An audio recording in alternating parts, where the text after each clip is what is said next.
What's up, everybody? I'm Duke James. This is not Fez 3.0. It's now Vietnam, or Dai Viet 3.0, alpha version 19. So this is the starting pop-up. You can learn more about it. You can do settings, locked or unlocked. Unlocked, you can just change these settings later in the game. We'll lock it. This is not Iron Man mode. Difficulty normal. So difficulty now affects these things. Merchant gain from trade centers. Hard does negative 15%. Adds 5% for material costs for projects. 5% labor costs for projects. 5% provincial corruption from elites. 10% autonomy from elites. Base welfare negative 0.5 and mana cost of tax plus 10%. Very hard does negative 33% merchant gain from trade centers, 10% material cost for projects, 10% labor cost for projects, 10% provincial corruption from elites, 20% autonomy from elites, negative 1 base welfare, and 20% cost of tax. That is the highest level. And then the very easy goes the other way. And easy is just the reverse of hard. I'm going to do this on hard. Do this campaign on hard, see how that goes, and then formable tags. Sure, we'll do for a few tags more. That's a bunch of tags that are probably not going to get created ever in the game, except for the Turkish Empire. I can't see those really ever being created by the AI. Culture conversion speed, keep on gameplay, and religious minorities gameplay. So apparently religious minorities, if you do it on historical, you can never really wipe out religious minorities, and culture conversion speed really slows culture conversion, so I'll just keep both of those on gameplay for now. Alright. So for this campaign, let's see, it should be a tall campaign for the most part. I say that because I'm not entirely sure what I'm going to do about colonization, but if I do colonize, it's going to be my own special colonization, so I'm not going to colonize the world. I'm not going to take any provinces that anybody owns right now, but I'm not entirely set on that, so I don't want to say it's going to be a strict 100% tall campaign, because it's actually not going to be that anyway, because I am going to form Vietnam, which is these borders right here. So there's 2 provinces in the north that I'm going to take, and all of the provinces that Champa, this country, owns, with the exception of this province. So all of their provinces except this one, and then these 2 provinces. I'm not entirely sure. I don't think all of these provinces are part of modern-day Vietnam, but some of these provinces are. And at least when I looked at the map of Vietnam, it looked like these provinces were. So even if they weren't, I'm going to take them anyway. I think a lot of this part is in China, but I think some of it is with Vietnam. So besides these 2 provinces, the other provinces actually correlate pretty well to modern-day Vietnam, so really all of Champa except this one, and then these 2 provinces. And that'll be the extent of my expansion here. I'll try to get tributaries and close tributaries and all of that stuff. Probably no mainland vassals. I say that because I'm not entirely sure what I'm going to do with colonization. If I do colonize, I probably won't hold that territory myself. I might make vassals or try to do tributary states with those guys, with those provinces, but I wouldn't conquer any territory that is already owned right now outside of the territories that I would do. But I might not do that. I just don't want to set that in stone right now at part 1 before I get to part 50, because the situation might change at that point, so just leaving that open. And my intention is for this campaign to be somewhat of a communist campaign. I do that in air quotes because it's going to be my form of communism. So I'm thinking I'm going to try to give all of the industries, with the exception of the academic industry, Let's see, where's this? With the exception of the academic industry, commercial industry, and mines. So those are going to be state monopolies. So my intention is for the mines, academic, and commercial districts and resources to be 100% state-owned by me. And then the farmlands, forestries, fisheries, and the industrial district should be, according to my plan, owned by the peasants or residents. And then, so that's going to be like the communism, quote-unquote, aspect of the campaign.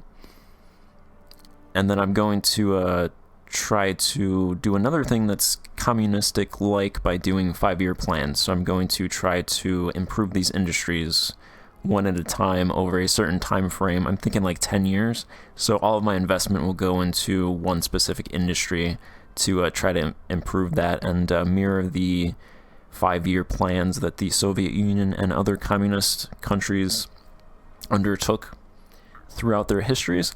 They're actually going to probably look more like fascist battles, which is kind of ironic, but like the fascist Italian battles, like the fight for wheat, just the way that the resources and districts line up, they won't exactly mirror those Soviet 5-year plans, because I'll be focusing on one aspect, which is kind of like more like the fascist battles than the Soviet plans, which focused more broadly. And of course, I'm not an expert on any of this stuff, so anything I say might be wrong.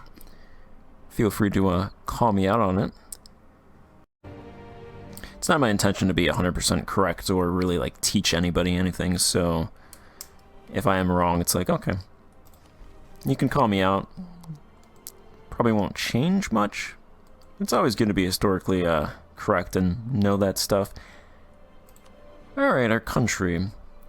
So, obviously we're Dai Viet. Our country is it's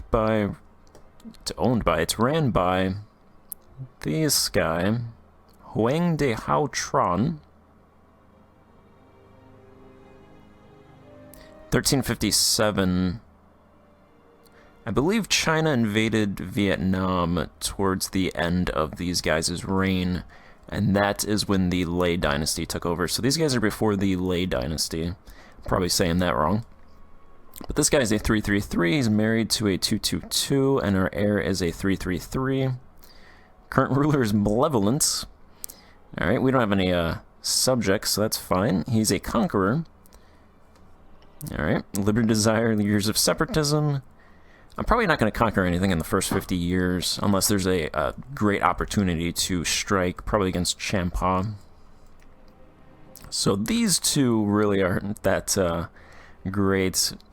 Our consort is fertile, and our heir is aggressive, which is pretty bad. So these guys are pretty bad.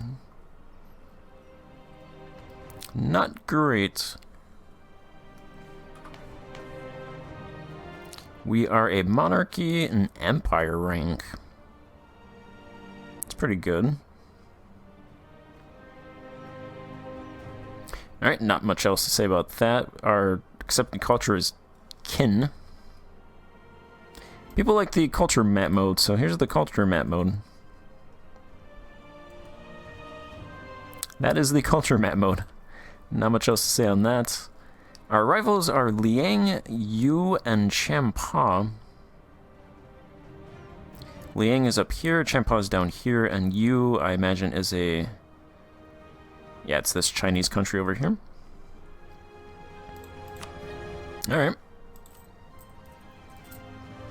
That's going to change. The economy map mode's going to change. We start with Tech 7. We can embrace legalism, so I'll go ahead and just do that right now. Reduces our tech cost by a whopping 400%. And gives us 15 centralization. We start with Tech 7. Meritocracy is definitely going to be something that I'm going to try to get. There's a lot of requirements to get that. I imagine we have most of these. I haven't actually checked, but I think if any country in the world has most of these, we should probably be a country that has most of them. So I don't think it'll be as bad as Fez, unless they made it worse with this new... Because that is a lot to look at, actually, so we'll see. We start with Aristocracy Ideas. I feel like most of the countries in the world start with that. At least if you have a king, you probably start with Aristocracy. And Admin Ideas. Probably like all the other countries I played dump Aristocracy eventually. Admin is actually intriguing because I might keep that. Probably keep that. Our ideas, Song Hong, forest cover impact on CE, negative 33%. That's pretty cool. I imagine most of our country is forest cover, so that would help out immensely. Fort defense 20%, that's also nice. Protect against any invaders. Southern Kingdom, some yearly legitimacy and diplomatic relations. Administrative rule, national manpower modifier 10%, land force limit 10%, and some admin efficiency. Morale of armies 10%, fort maintenance negative 10%. We also get this fort maintenance negative 10%, so that's good for fort maintenance. Probably build a lot of forts to protect ourselves. Autonomous villages gives base welfare +1. So that gets rid of some of the hurt from hard. And attrition for enemies, definitely setting up to defend ourselves against invaders, much like Vietnam did historically. Some tolerance of heretics and heathens, +1.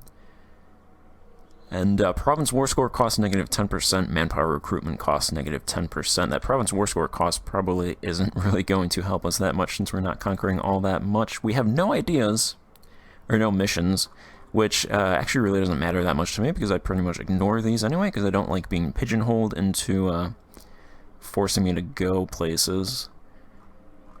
Just some colonial ideas.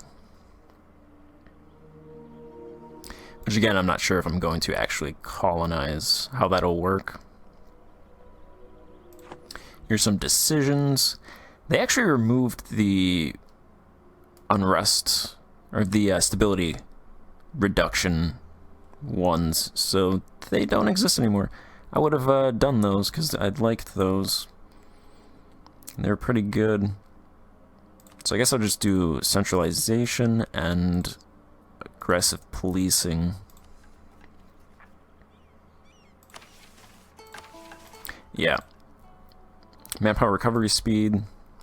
Yeah, probably gonna rent out, either drill or rent out Condottieri a lot in this campaign. Since we're going to be tall for the most part. Religion, we are Mahayana. Not sure if I'm gonna keep Mahayana. I'm not going to be animist or Hindu. I think the other one would be Buddhist, potentially. I think Mahayana is Buddhism, actually. That might have been a dumb thing to say. I think Mahayana is a branch of Buddhism.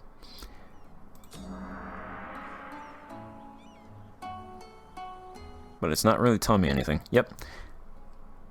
Okay, so I might just stay Mahayana anyway. Mahayana Buddhism, yeah. Okay, so we might just stay that anyway.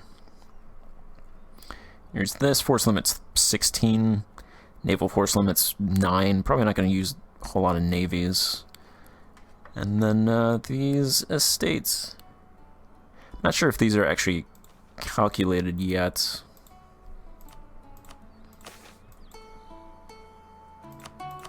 The nobility are pretty powerful in the country.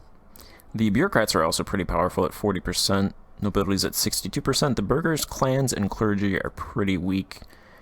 Pretty much around 10%. So I'm definitely going to want to weaken the nobility.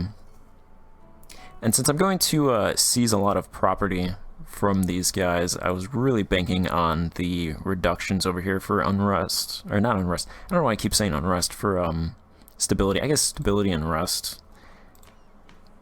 Same vein, I suppose. So, in terms of my ideas, I'm definitely going to want to do stuff that reduces stability costs. I'm not sure there's a whole lot that actually do that, though. There's one right here. It's like tiny little chunks, 10%. I think this campaign definitely heavy admin ideas. Fortification ideas might be nice. Going tall. Wow.